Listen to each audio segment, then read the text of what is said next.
Espero que todas e todas estejam bem. Bom, na aula de hoje nós faremos a resolução de alguns exercícios referentes à química orgânica, exercícios esses que estão presentes aí, que estiveram presentes, na verdade, nas provas anteriores do Enem. Então, após a vinheta, vamos nessa. Isso aí.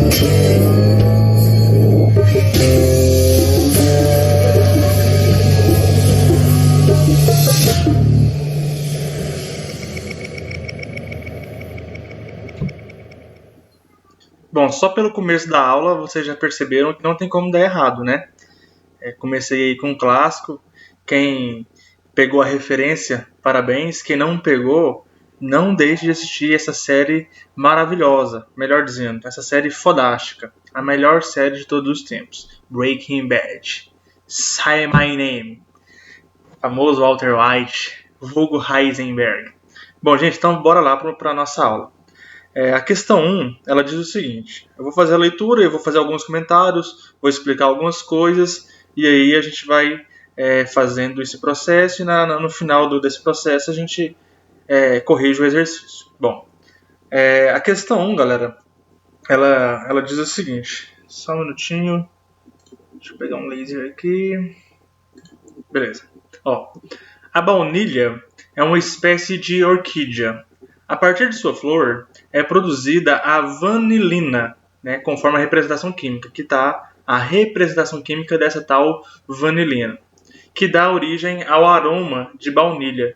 Não sei se vocês se recordam, mas em sala eu falei para vocês, né, quando a gente estava falando sobre os compostos orgânicos, eu falei sobre os compostos aromáticos. Né, eu falei para vocês que os compostos aromáticos eles são formados por um anel benzênico, né? Não sei se vocês estão se recordando, mas aqui eu tenho um anel benzênico.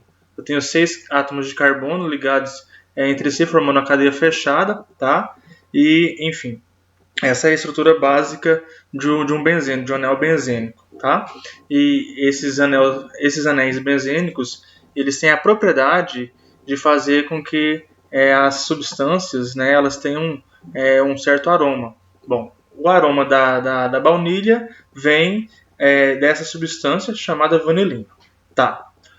Dada essa substância, ele pergunta o seguinte: na vanilina estão presentes as funções orgânicas. Aí ele coloca na letra A: aldeído, éter e fenol, álcool, aldeído e éter, álcool, cetona e fenol, e assim por diante. Bom, gente, não sei se vocês observaram, mas aqui nós temos basicamente que fazer a identificação das funções orgânicas.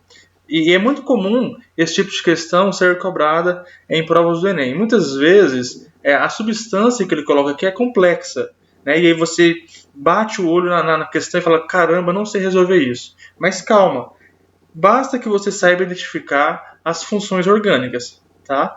Mas para saber identificar as funções orgânicas, é preciso que vocês saibam quais são essas funções orgânicas, não é mesmo? Então, ainda em sala de aula, eu comentei com vocês sobre os hidrocarbonetos, que são compostos orgânicos que são formados somente por átomos de carbono e hidrogênio. Aí nós falamos dos alcanos, alcenos, alcinos, alcadienos, cicloalcanos, cicloalcenos, os anéis aromáticos, tá? E aí, já na quarentena, que eu comecei a passar algumas atividades para vocês sobre os compostos, sobre as funções orgânicas oxigenadas. Percebam que nos hidrocarbonetos nós temos somente carbono e hidrogênio. Agora, observem que aqui nessa estrutura eu tenho átomos de oxigênio. Então, certamente eu terei aqui o que nós chamamos de funções orgânicas oxigenadas. O nome já é autoexplicativo, né? Por que são funções orgânicas oxigenadas? Porque apresenta, além do carbono e do hidrogênio, lá dos hidrocarbonetos, apresenta agora também o átomo de oxigênio. Bom, e aí as funções oxigenadas, elas são as seguintes. Observem aqui, gente. Ó. Vou pegar agora um marcador. Tá. A função orgânica é aquilo que vai determinar a característica da minha molécula, certo? E aí existem diversas funções orgânicas, né? E aí a gente tinha falado das funções hidrocarbonetos e agora nas funções oxigenadas. Essa função oxigenada aqui, pessoal, nós chamamos ela de ácido carboxílico. Como é que eu sei que é um ácido carboxílico? Gente, Porque eu tenho aqui, ó, esse C dupla O, tá vendo aqui? Carbono fazendo a dupla ligação com oxigênio. Esse grupo, especificamente, anotem isso daí, viu? Esse grupo ele é chamado de carbonila. Sempre que você tem um átomo de carbono fazendo uma dupla ligação com um átomo de oxigênio, nós temos o que é chamado de carbonila, certo? Agora aqui, ó, tá vendo esse grupo OH? Certo? Oxigênio e hidrogênio ligados entre si. Esse grupo, anote isso também, é chamado de hidroxila, certo? Então, C dupla O, carbonila, OH é hidroxila. Gente, ou oxidrila.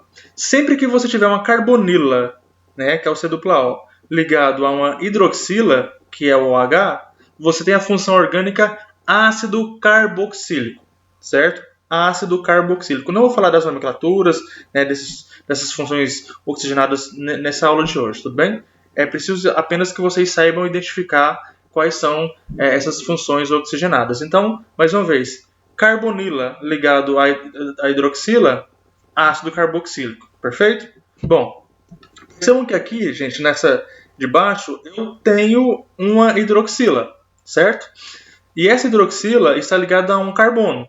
E esse carbono, ele é um carbono saturado. Como assim saturado? Percebam que esse carbono aqui, ó, ele só faz ligações simples entre átomos de carbono, tudo bem?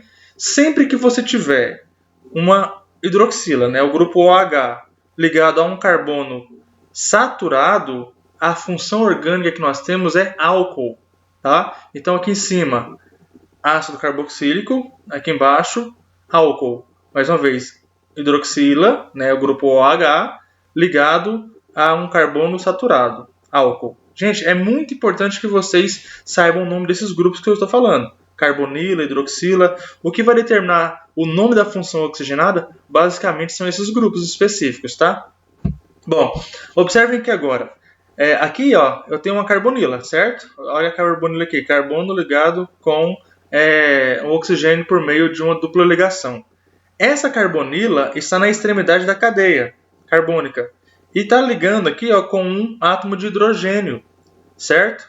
É como se eu tivesse pego esse oxigênio aqui, ó, e tivesse eliminado esse átomo de oxigênio que eu tinha lá no ácido carboxílico, ficando somente o hidrogênio. Sempre que você tiver essa estrutura aqui, você tem a função orgânica, função oxigenada aldeído.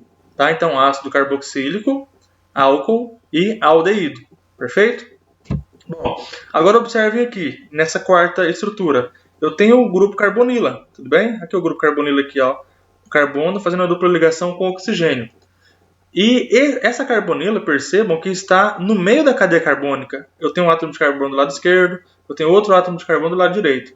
Sempre que você tiver uma carbonila entre dois carbonos, a função orgânica que nós temos é cetona, certo? Então, mais uma vez, primeiro, ácido carboxílico, segundo, álcool, terceiro, aldeído, quarto, cetona. Tudo bem? Vamos lá, mais um.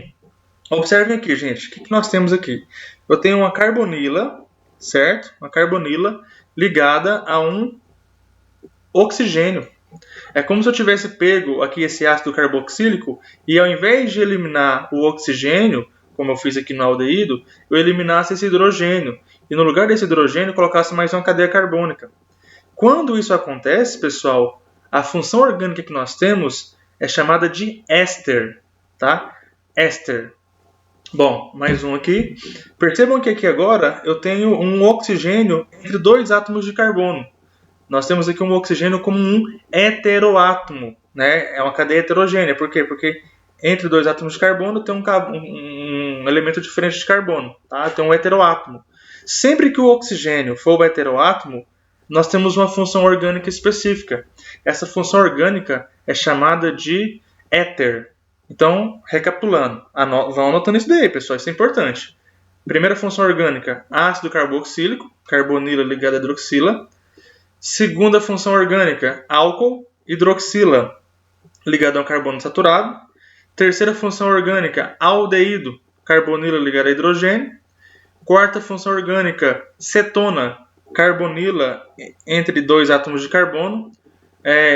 Quarta função orgânica, 1, 2, 3, 4, quinta, perdão. Quinta função orgânica, carbonila ligada ao oxigênio, éster. Sexta função orgânica, oxigênio como heteroátomo, éter. E para finalizar, nós temos aqui uma hidroxila ligada ao anel benzênico, certo? Nesse caso nós temos o fenol, tudo bem? Fenol. Percebam que esse OH, esse álcool, ele está ligado a um carbono. Desculpa, esse álcool não, essa hidroxila, né? Ele está ligado a um carbono, mas esse carbono ele não é saturado, ele é insaturado. Percebam que aqui, eu tenho uma dupla ligação, então não pode ser álcool, tá? Na verdade, se essa cadeia aqui fosse uma cadeia aberta e o carbono tivesse a dupla ligação, seria um enol. Mas como é um anel benzênico, eu chamo isso daqui de fenol, tudo bem? Bom, agora que nós sabemos quais são as funções orgânicas, vamos olhar aqui para a minha estrutura e vamos determinar o que nós temos aqui. De cara, OH, hidroxila ligada a um carbono, e esse carbono está no anel benzênico. Então isso representa o que, gente? Acabei de falar aqui, né? Um fenol. Então, onde tem fenol aqui, já é aliás, onde não tem fenol, você já descarta. A letra B não tem fenol, já descarta a letra B. A letra E também não tem fenol, já descarta. Tudo bem? Bom, observem o que eu tenho aqui, gente. Muitas vezes é difícil de se visualizar isso. Aqui está fácil, né? Nesses exemplos que eu forneci. Mas aqui muitas vezes não é tão fácil de ver assim. Mas olha só. Lembra que em cada vértice desse aqui eu tenho um átomo de oxigênio, de carbono? Então aqui eu tenho um carbono, certo? Nesse vértice aqui. Aqui eu tenho outro carbono. Observem, portanto, que esse oxigênio ele está entre dois carbonos. Quando eu tenho um átomo de oxigênio entre dois carbonos, qual é a função orgânica que a gente tem? Acabei de falar aqui, éter. Quando eu tenho um oxigênio como heteroátomo, eu tenho a função orgânica que nós chamamos de éter. Perfeito? Então, primeiro eu tinha aqui um fenol, agora eu tenho um éter. Beleza? Agora, para finalizar, vamos analisar isso daqui. Percebam que entre esse carbono e esse oxigênio não aparece nenhuma ligação. Perfeito? Mas vamos pensar o seguinte, digamos que esse carbono aqui tenha uma ligação aqui e uma ligação com esse oxigênio. É possível que isso aconteça? Né? Esse carbono faz uma ligação com esse oxigênio aqui e esse oxigênio faz uma ligação com esse hidrogênio aqui? É possível? Não, gente, não é possível. Por quê? Porque o carbono a gente sabe que ele faz 4 ligações. Então, na verdade, esse carbono aqui, ele faz uma dupla ligação com esse oxigênio, certo?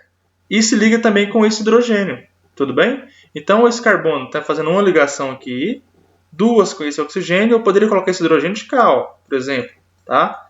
Poderia fazer isso daqui, apago esse hidrogênio daqui e faço a dupla ligação do carbono com o oxigênio de cá. Então, é um C-O, certo? Uma carbonila ligada a hidrogênio. Carbonila ligado a hidrogênio, o que é? Aldeído. Então, a resposta seria a letra A, certo? Aldeído, éter e fenol. Onde é que está o aldeído? Está aqui, certo? Carbonila ligada a hidrogênio. Onde é que está o éter? O éter está aqui, Oxigênio como heteroátomo. Onde é que está o fenol? Está aqui, Hidroxila ligada ao anel benzênico. Tudo bem? Então tá aí a resposta correta, a letra A. Beleza? Vamos para a próxima questão. Questão 2. A questão 2 ela diz o seguinte, olha só. A curcumina, substância encontrada no pó amarelo alaranjado extraído da raiz da curcuma ou açafrão da Índia, curcuma longa, né? Aparentemente pode ajudar a combater vários tipos de câncer, o mal de Parkinson e o de Alzheimer. E até mesmo retardar o envelhecimento. Usada há 4 milênios por algumas culturas orientais, apenas nos últimos anos passou a ser investigada pela ciência ocidental. Gente, essas questões de Enem, normalmente elas trazem isso. Elas sempre vão trazer um enunciado extenso, né, com muitos nomes aí estranhos. Olha só, curcumina, curcuma longa, açafrão da Índia, sabe? Amarelo alaranjado, enfim. E aí, percebam que ele te fornece aqui uma estrutura que, assim, aparentemente, quando você olha para ela, apresenta-se uma estrutura complexa, certo? E aí o aluno já fica nervoso e fala, caramba, não consigo resolver isso. Gente, calma. É sempre assim, ele vai te dar um texto, né, um texto introdutório, e aí depois ele vai te dar um comando, ele vai pedir para você fazer alguma coisa. Antes de você se desesperar, vem aqui e olha o que ele está querendo que você faça. Olha só, como é simples. Na estrutura da curcumina, identificam-se grupos característicos das funções. Gente, eu só quero determinar quais são as funções orgânicas que estão presentes aqui nessa estrutura. E eu acabei de falar para vocês quais são as funções oxigenadas. Nós já havíamos comentado sobre os hidrocarbonetos, né? Tem as funções nitrogenadas, que eu vou falar nas próximas questões. Então, assim, é simples o que é para fazer. Aparentemente é complexa, essa estrutura é estranha e tal, mas vamos aprender a analisar ela. Olha só. Observem aqui, vamos analisar quais são as funções orgânicas que eu tenho aqui. Ó, aqui eu tenho carbono, certo? Perfeito, aqui eu tenho carbono. Olha só, aqui eu tenho um oxigênio, certo? Então eu tenho um oxigênio ligado a um carbono daqui e um carbono de cá. Percebam que eu tenho um oxigênio como heteroátomo. E quando o oxigênio está entre dois átomos de carbono, qual que é a função orgânica que a gente tem? Éter, né? Éter. Ó, vamos analisar aqui, ó. Eu tenho um grupo OH. Ah, mas o H vem primeiro, depois o O, não tem problema. É o grupo OH. Isso daqui é uma hidroxila. Percebam que a hidroxila está ligada a um carbono do anel benzênico. Quando a hidroxila está ligada a um carbono do anel benzênico, eu tenho qual função orgânica? Fenol, certo? Então eu tenho um éter e um fenol aqui. Vamos ver se eu tenho mais alguma função orgânica na cadeia? Observem aqui, ó, eu tenho uma carbonila, certo?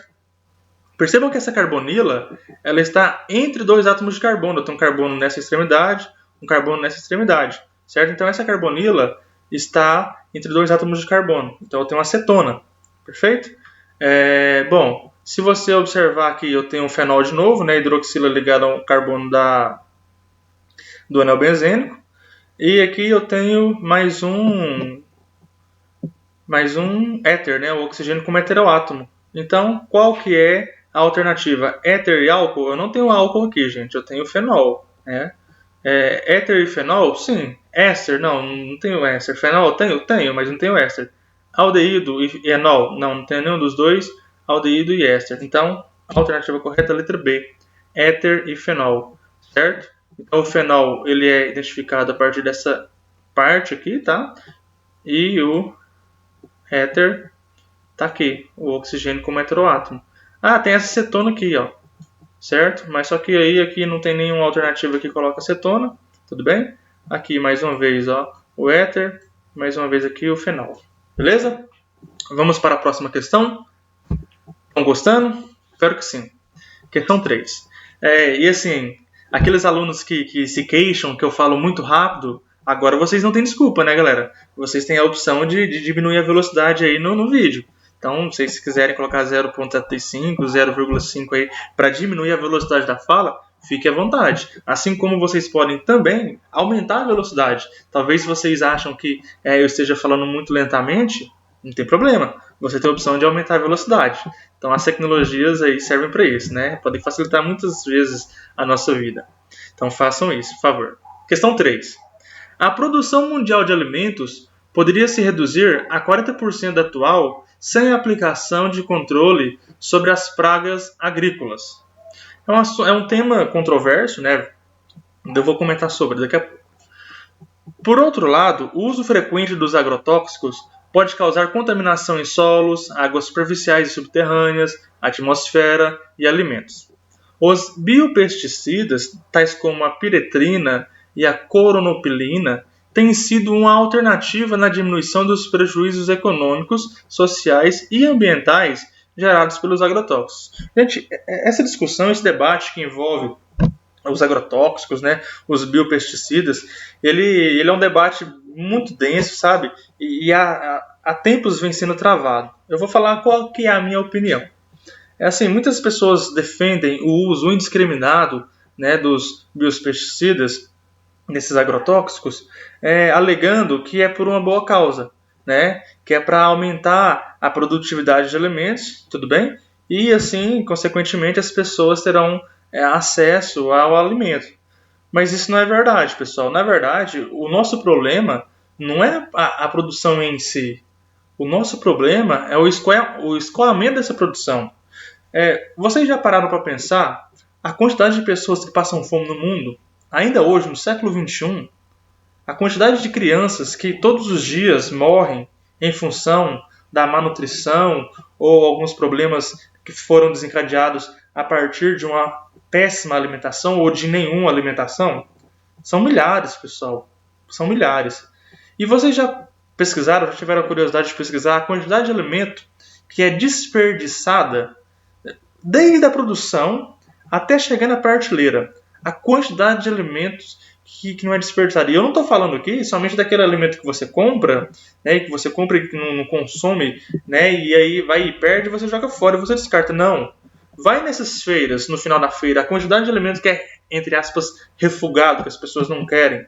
Né? Se você for, por exemplo, lá no Ceasa, todos os dias, a quantidade de alimentos que não é jogado fora porque não estão dentro dos padrões de qualidade. Se você pega lá na produção mesmo, lá na colheita, muitas vezes os produtores eles descartam alguns alimentos por não estarem dentro dos padrões, né, de consumo das pessoas. Então, se você pegar a quantidade de alimentos dentro da cadeia produtiva, desde a produção até a distribuição, a quantidade de alimento que é desperdiçada é enorme, é gigantesca, certo? Existem estudos sobre, depois quem tiver curiosidade dá uma olhada. Em contrapartida, olha só, muitas pessoas não têm sequer o que o outro joga fora. Muitas pessoas não têm em casa aquilo que a gente tem no nosso lixo. Então, será que o problema realmente está na produção do alimento? Então, será que esse argumento de utilização dos agrotóxicos simplesmente para aumentar a produção, será que ele é válido mesmo? Ou será que ele cabe questionamento? Fica aí a inquietação, né? Fica aí a pergunta para vocês, tá? Então, assim, eu acho que o problema, na verdade, está na distribuição. Nós vivemos num mundo, infelizmente, onde a desigualdade social ela é estarrecedora. No Brasil nem se fala. E, enfim, nós, infelizmente, temos que conviver com isso. Temos não, a gente pode mudar, né? A gente pode mudar. E a gente só vai conseguir mudar quando a gente, primeiro, se apropriar disso, né? Pensar sobre isso. Bom, vamos continuar aqui a questão. Feita essa ressalva, esse parênteses aí, vamos voltar. Identifica as funções orgânicas presentes simultaneamente nas estruturas dos dois biopesticidas. Então eu tenho aqui a estrutura da piretrina e eu tenho aqui a estrutura da coronopilina. Vamos identificar as funções orgânicas que estão presentes simultaneamente em ambos, tá? Gente, olha só, eu vou começar aqui na piretrina. Observe que aqui eu tenho um carbono fazendo a dupla ligação com oxigênio, eu tenho uma carbonila. Certo? Eu tenho uma carbonila, portanto, e nesse vértice aqui eu tenho um carbono, nesse outro vértice aqui eu tenho um carbono. Então eu tenho uma carbonila aqui, gente, e essa carbonila está entre dois carbonos. Quando uma carbonila está entre dois carbonos, qual é a função orgânica que a gente tem mesmo? Exatamente, estão espertos, cetona. Bom, agora observem aqui que eu tenho uma carbonila também, certo? E essa carbonila está ligada a um oxigênio aqui, Quando a carbonila está ligada a um oxigênio, qual é a função orgânica que a gente tem? Isso, muito bem, éster. Então eu tenho carbonila aqui e tenho éster aqui. Será que nessa expressão eu também vou ter essas mesmas funções orgânicas? Observem. Eu tenho uma carbonila ligada ao oxigênio. O éster eu já encontrei. Está aqui o éster. Tá? Carbonila entre dois carbonos. O éter, desculpa, acetona também já encontrei. Observem que aqui eu poderia encontrar outras funções orgânicas também, tá? Aqui, por exemplo, um OH ligado a um carbono, certo? Aqui, o que eu tenho aqui, gente? Uma hidroxila ligada a um carbono, carbono saturado. Aqui eu tenho um álcool, certo? Aqui eu tenho um álcool. Mas aí eu quero que tenha simultaneamente nas duas, né? Aqui na de cima não tem um álcool. Então, cetona e éster, letra B. Certo? Cetona e éster. Vamos para a questão 4? Tá acabando, gente, tá acabando. Meu Deus, que tamanho de questão. Olha essas estruturas. Não consigo resolver. Calma. Olha que questão interessante. Você já ouviu falar essa frase? Rolou uma química entre nós. Certamente vocês, inclusive, já ouviram ou então até mesmo já pronunciaram essa frase, né? Nossa, rolou uma química entre nós. Até bonita. Bom, o amor é frequentemente associado a um fenômeno mágico ou espiritual. Porém, existe a atuação de alguns compostos em nosso corpo que provocam sensações quando estamos perto da pessoa amada, como coração acelerado e aumento da frequência respiratória. Ou seja, pessoal, tudo isso que vocês ficam romantizando, é coisa sobrenatural, é fora do normal, não é nada sobrenatural, não é nada fora do normal. Se alguém vier com esse papo pro lado de vocês, cai fora que é mentira. É química, basicamente, tá? Isso aí é química. São substâncias químicas que nós temos no nosso corpo que, né, causam essas sensações. Inclusive, tem um livro muito legal que se chama A Química das Sensações. Na biblioteca do colégio de vocês tem esse livro. Quando vocês retornarem, se alguém tiver a curiosidade de ler sobre, é muito interessante. E aí, todas as sensações, sensação visual, né, o odor das coisas, enfim, todas as sensações são explicadas por substâncias químicas. Vale a pena a leitura. Aí ele te fornece aqui, né, as estruturas, né, das substâncias que estão presentes, que causam essas sensações. Ele coloca, né, essas sensações são transmitidas por neurotransmissores, tais como adrenalina, noradrenalina, feniletilamina, a dopamina e as serotoninas. E aí ele coloca aqui, gente, as estruturas de todas elas, né? Os neurotransmissores citados possuem em comum um grupo funcional característico da função. Então, eu tenho diversas funções orgânicas aqui, pessoal. Se eu for, por exemplo, pegar a adrenalina, observem, OH ligado a um carbono insaturado, aqui eu tenho um fenol, certo? OH ligado a um carbono saturado, aqui eu tenho um álcool, certo? Se eu pegar todas as substâncias, eu vou encontrar mais algumas coisas semelhantes a isso. Só que eu quero, pessoal, a função orgânica que está presente em todas essas estruturas. Percebam que aqui eu tenho, né, o fenol, tudo bem? Aqui eu tenho o álcool, aqui eu tenho o fenol, certo? Aqui eu tenho fenol. Só que aqui, por exemplo, não tem nem fenol nem álcool. Então não pode ser essa, tem que ser outra função orgânica. Aqui, pessoal, eu vou apresentar para vocês um outro tipo de função orgânica. Nós falamos dos hidrocarbonetos, falamos também das funções oxigenadas, falaremos agora das funções nitrogenadas. Ou seja, são funções orgânicas que representam átomos de nitrogênio, tá? Então, as funções nitrogenadas, elas são as seguintes. Observem aqui, ó. Eu tenho o H3C, a metila, né, CH3, ligada a um NH2. Isso aqui nós chamamos de amina, função orgânica amina. Percebam que eu tenho o nitrogênio ligado a um hidrogênio aqui.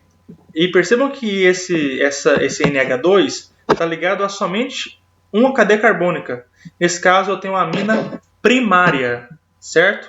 Olha só, no segundo exemplo, eu tenho agora só um NH. Percebam que eu diminui a quantidade de hidrogênio e aumentei uma cadeia carbônica. Eu tenho agora duas cadeias carbônicas. Eu tenho a cadeia carbônica aqui e a cadeia carbônica aqui. Eu continuo tendo a amina, só que a amina agora é uma amina secundária. Por quê? Porque ela está ligada a duas cadeias carbônicas. Então, a amina primária, a amina secundária.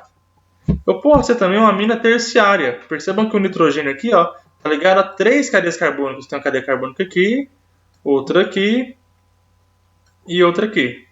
Certo?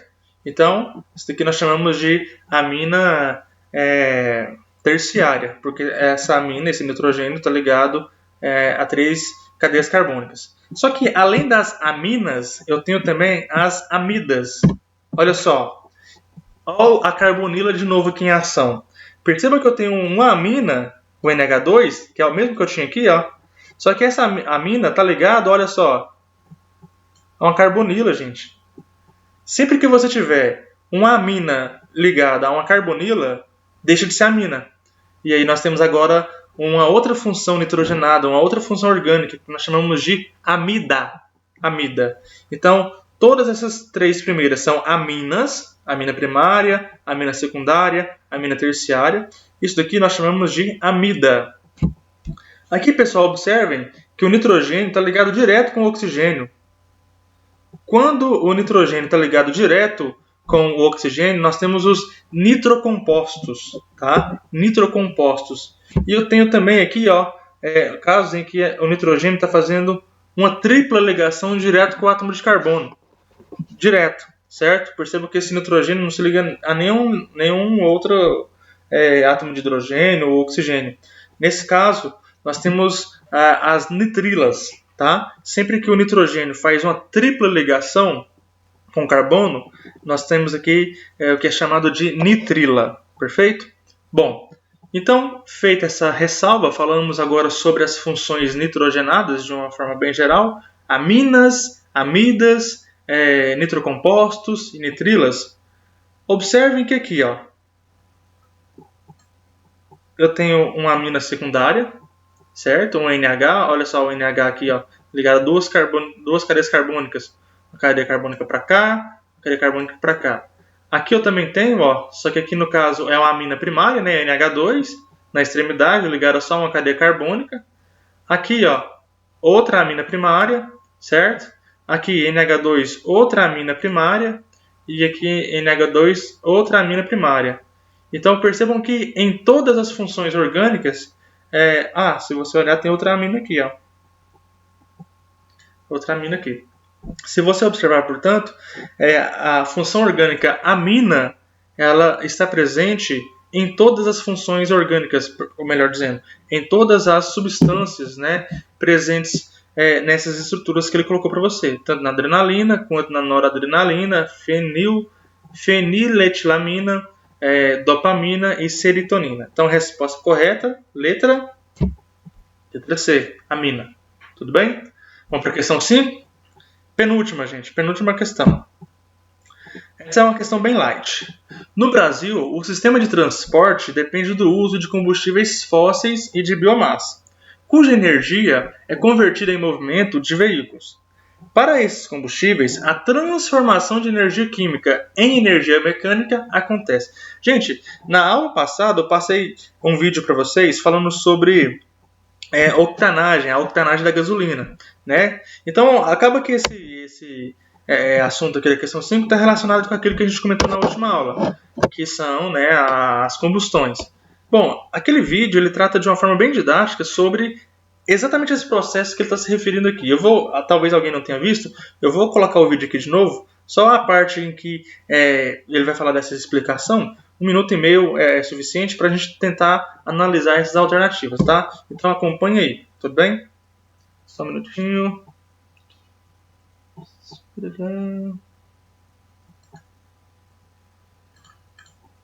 Ué, o que aconteceu aqui, gente? Perdão, peraí. Deixa eu apagar isso daqui. Problemas técnicos bem na hora, gente, não é possível. Isso não pode acontecer, ué. Pera lá, aí já dei a resposta na letra A, né? Não, mas o vídeo tem que abrir. O que está acontecendo aqui? Pera aí.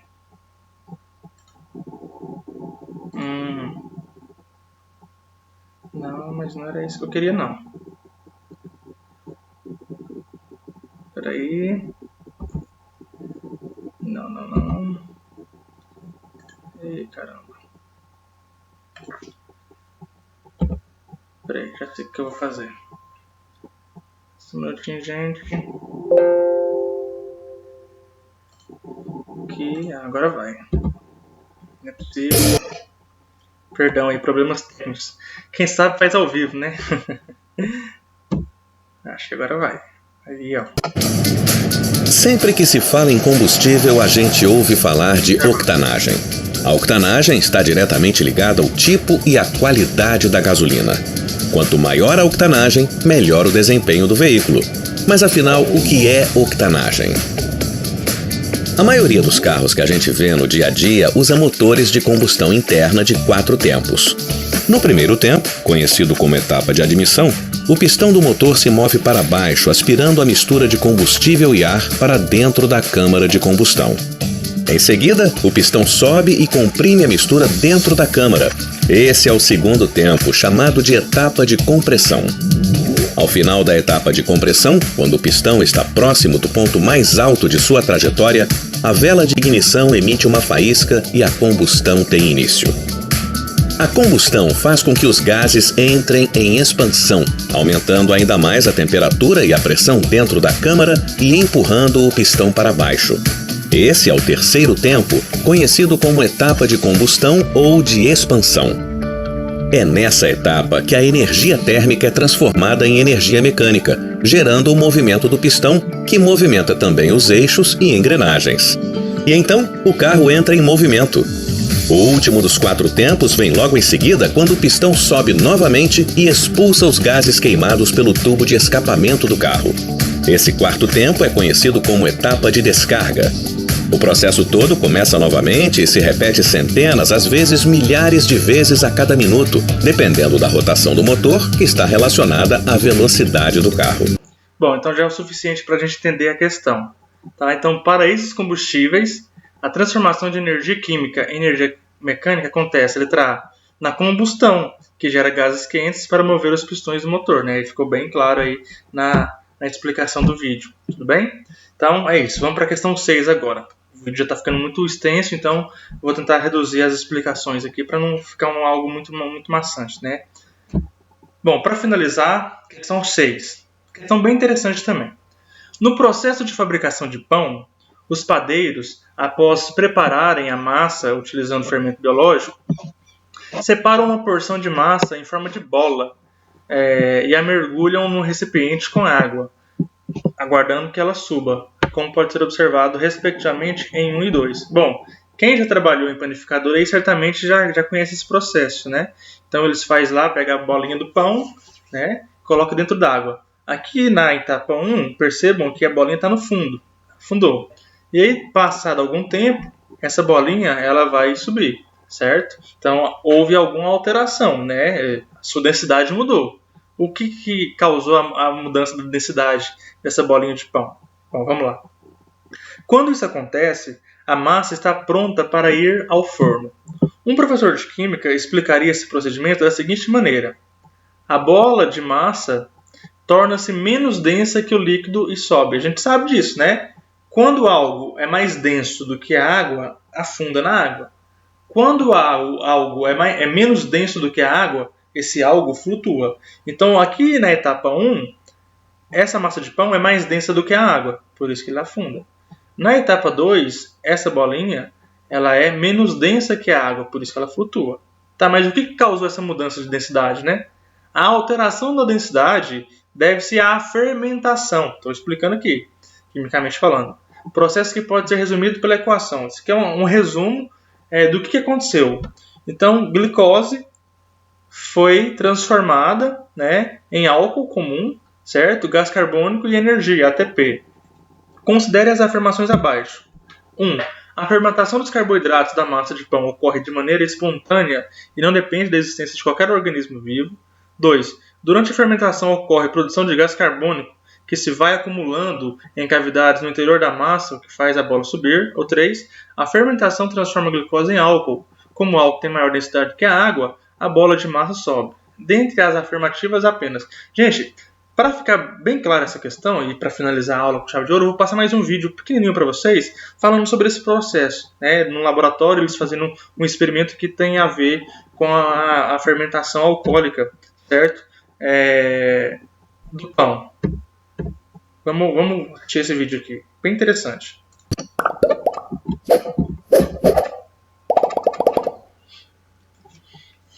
Olá, professoras e professores! Hoje observaremos o processo de fermentação em leveduras. Você irá precisar dos seguintes materiais: açúcar,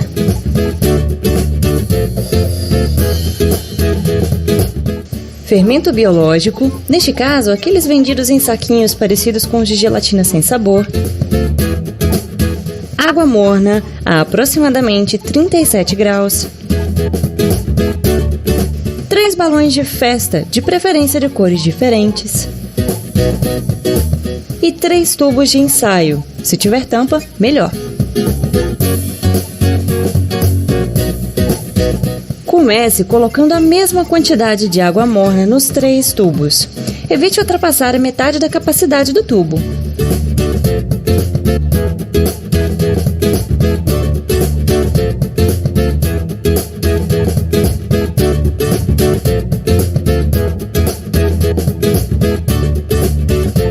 Adicione cerca de meio grama de açúcar no primeiro tubo.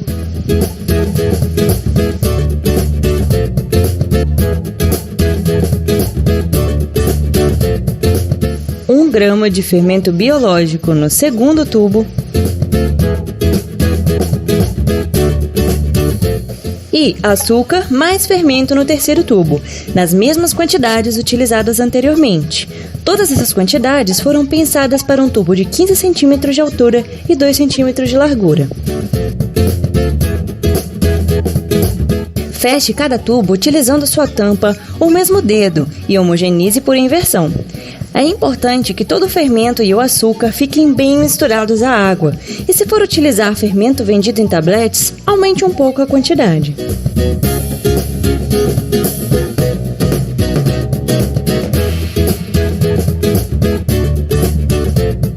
Feche cada tubo com uma bexiga de aniversário, previamente verificada quanto à presença de furos, e aguarde 15 minutos.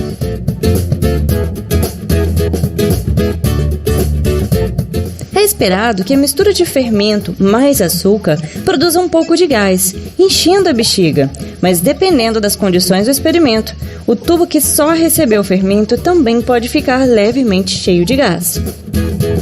E após 30 minutos, percebemos ainda mais gás sendo formado.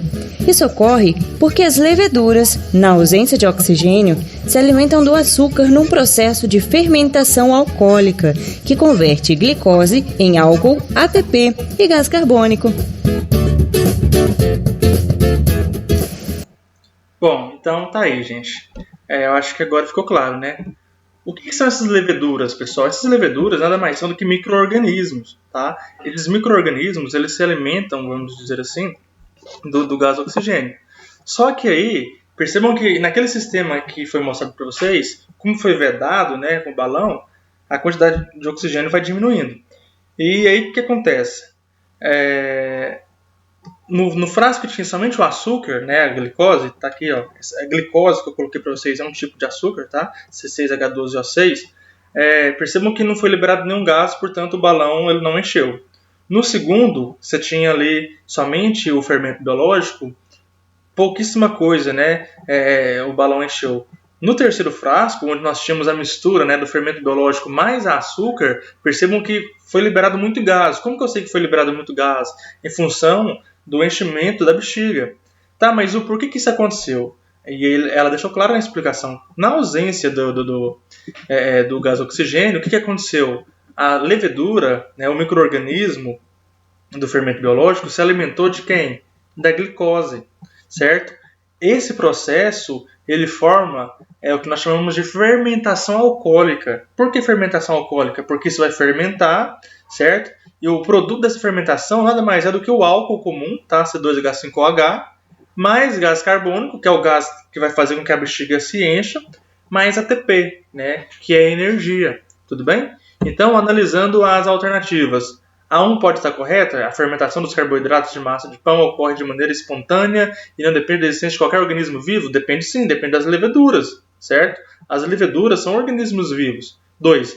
Durante a fermentação ocorre a produção de gás carbônico? Sim, que se vai acumulando. Ok, a letra B está correta. Né? A afirmação 2 está correta. E a 3, para finalizar. A fermentação transforma a glicose em álcool. Ok, até aqui. Como o álcool tem maior densidade do que a água... Opa, aqui está o erro. Gente, na verdade, a densidade do álcool é menor do que da água, tá? A densidade do álcool... Aliás, a densidade da água é 1 grama por centímetro cúbico. Do álcool é aproximadamente 0,79 gramas por centímetro cúbico. Então o álcool ele não é mais denso do que a água.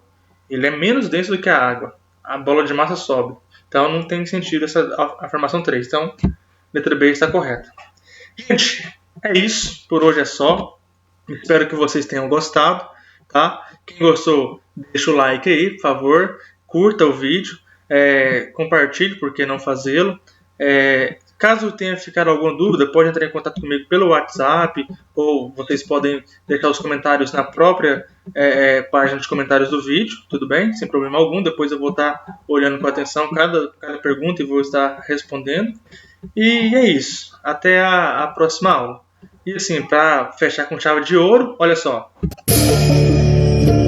Breaking Bad é vida.